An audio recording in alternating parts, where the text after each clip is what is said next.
Okay, so before we get into today's me talking, um, if anyone's gonna comment about my facial hair, like facial hair, my goatee, and my haircut, I'm telling you right now, I couldn't care less because I can shave it and I can get myself up to Marine Corps standards before drill because that's what I do every drill. I grow my facial hair out, grow my hair out, and boom, I get back to looking the way I should be looking.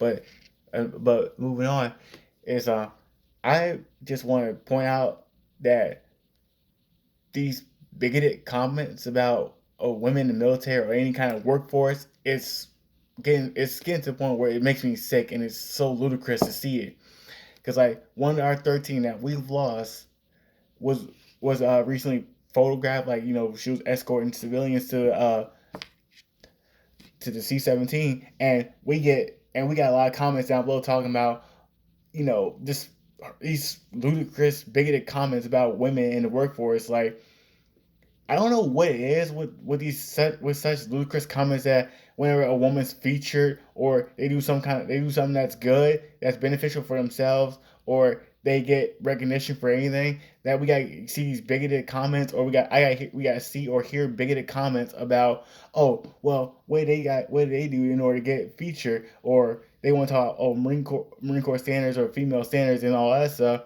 Like, for what? What is with these bigoted comments that women got always supposedly have to do some have to do something behind closed have to do something like nasty behind closed doors in order to get somewhere?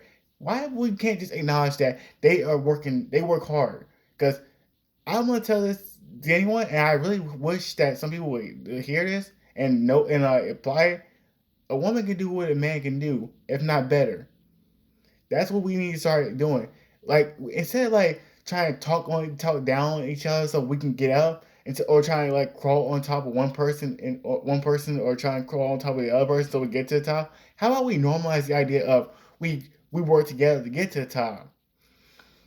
Because like you and I, excuse me, because you not believe how many people you see, like they be like talking down on people to get where they gotta be at. Like, this isn't just men doing it to women, women do it to women too. It's just not as known to it. Like, it shouldn't be a super competition about who's better than who, or who can step on top, who can step over, who can walk over on someone else in order to get somewhere. It should be, okay, why don't we always work together to do it? Because we're all part of the team. This is all part of the bigger picture. But how we're supposed to like portray ourselves as we're team players if we can't act like team players like we can't act like team players whenever we're not in front of a camera, or we're not in front of somebody who's important. Like, this should be a normalized idea.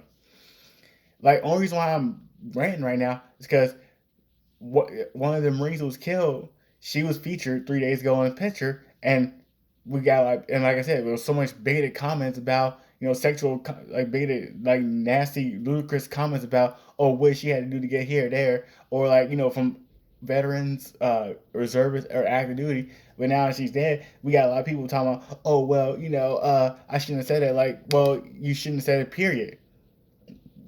Like, it shouldn't take losing a life for some people to realize that, okay, what they said was wrong and it was so not necessary and so bigoted. It should be like, okay, hey, like, why don't we say kudos? Why don't we like empower? Like, now we got 13 service members dead. That leaves 13 families. I don't know how many numbers there are in the families, but that's 13 families that's lives never gonna be the same. That's 13 flags that got fold. That's 13 half mast that's like half mast flags we gotta fly because we lost 13 people. Like, I'm just at the point now where I'm like, we really gotta like stop bringing each other down, stop normalizing this idea that we gotta bring each other down in order to get somewhere. And especially women in the military, we definitely gotta like quit treating them like second class citizens and start treating them like they're equals. Because like I said, a woman can do what a man can do, if not better. And people who are in the LGBTQ community, like, quit treating them like they're second class citizens, or like they're target for insults. Treat them like they're as an equal person, because when it comes down to it, uh, doesn't matter what the orientation they are, or doesn't matter, okay, who gets more recognition than who. It matters is when time calls for, are we gonna be able to stand together like we should, like we portray ourselves on TV, or are we going to just keep worrying about Who's better than who? Because those people who died, they would have given their lives in an instant for us. But the thing is, are we willing to do the same for them, or are we willing to do the same if it came to us? Because we could sit here in luxury on the couch, or back in our barracks, not worrying about getting shot at or getting blown up. But they, but guess what happened? We got 13 members that have to work, that had to wake up every day worrying about it's today their last day, and sadly, it was their last day.